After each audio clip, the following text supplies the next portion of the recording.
میرا ہوا آخری ایک مسئلے کی طرف اشارہ کرنا چاہتا ہوں جو بڑا اہم مسئلہ ہے. اپنے معاملات کو درست کیجئے. حقوق اللہ بعد میں ہیں، حقوق العباد پہلے ہیں. سب سے پہلے سوال آخرت کی منزلوں میں بندوں کے حقوق کے بارے میں پوچھا جائے گا. اس کے بعد اللہ تعالیٰ سوال کریں گے اپنے حق کے بارے میں. ایک اہم معاملہ، اور ان معاملات کے اندر سب سے بڑا اور اہم مسئلہ ہے میراث کا مسئلہ، وصیت کا مسئلہ. نبی اکرم صلی اللہ علیہ وسلم نے وصیت کو ضروری قرار دیا ہے اگر کسی کے معاملات ہوں.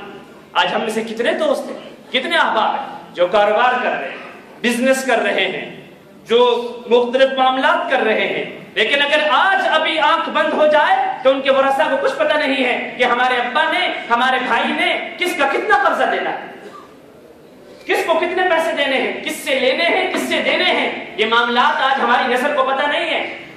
اور یہ معاملات کب پتہ چلیں گے؟ جب ہم نبی کی اس وصیت والی سنت پہ عمل کریں گے.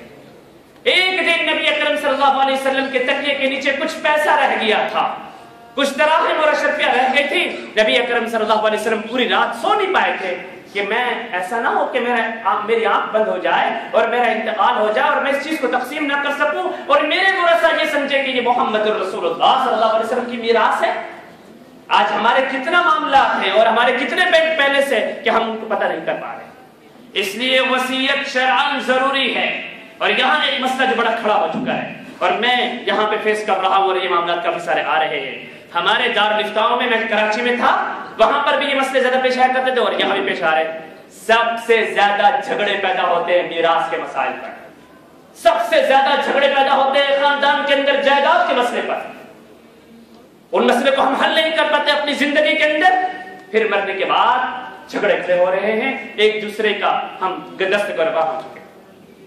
اور یہاں مسئلہ کیا ہے؟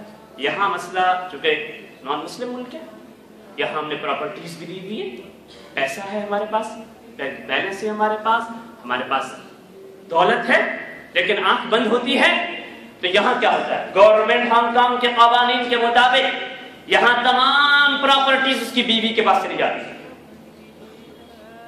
اور یہ بات جو میں کر رہا ہوں یہ 2-3 وکیل حضرات کے مشورے کے بعد آپ کے سامنے کر رہا ہوں.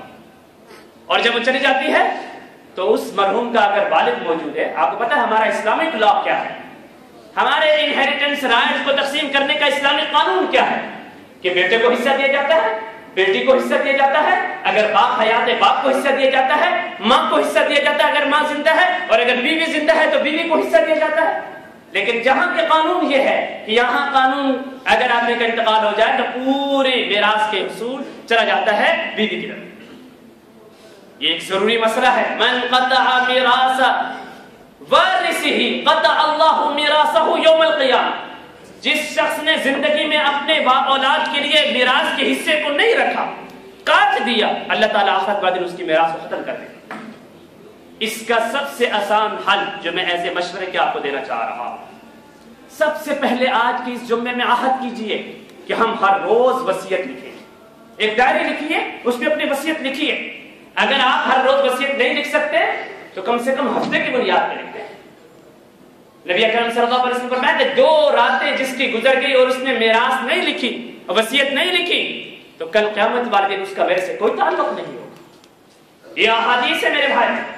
اس لیے اگر ہم ہر روز وصیت نہیں لکھ سکتے اپنے وارثوں کے لیے تو کم سے کم ہفتے کی بنیاد پہ لکھیں، منتھلی بنیاد پہ لکھیں، سال کی بنیاد پہ لکھیں. اور یہاں میراث کو تقسیم کرنے کا ایک آسان طریقہ جو مشورے کے بعد سامنے آئی ہے وہ یہ ہے کہ آپ جو بیٹے کا حصہ ہے، بیٹی کا حصہ ہے، کسی مفتی صاحب عالم صاحب سے پوچھ کے پرسنٹ پوچھ لیجیے کہ اگر میری آنکھ آج بند ہو جائے تو میرے بیٹے کا کتنا پرسنٹ ہوگا، میری بیٹی کا کتنا ہوگا، میری امی کا کتنا ہوگا. اسے لکھ لیجیے اور اس کی وصیت باقاعدہ اٹیسٹڈ کروا لیجیے کورٹ کے ذریعے سے اور کروا کے اپنے پاس رکھ لیجیے.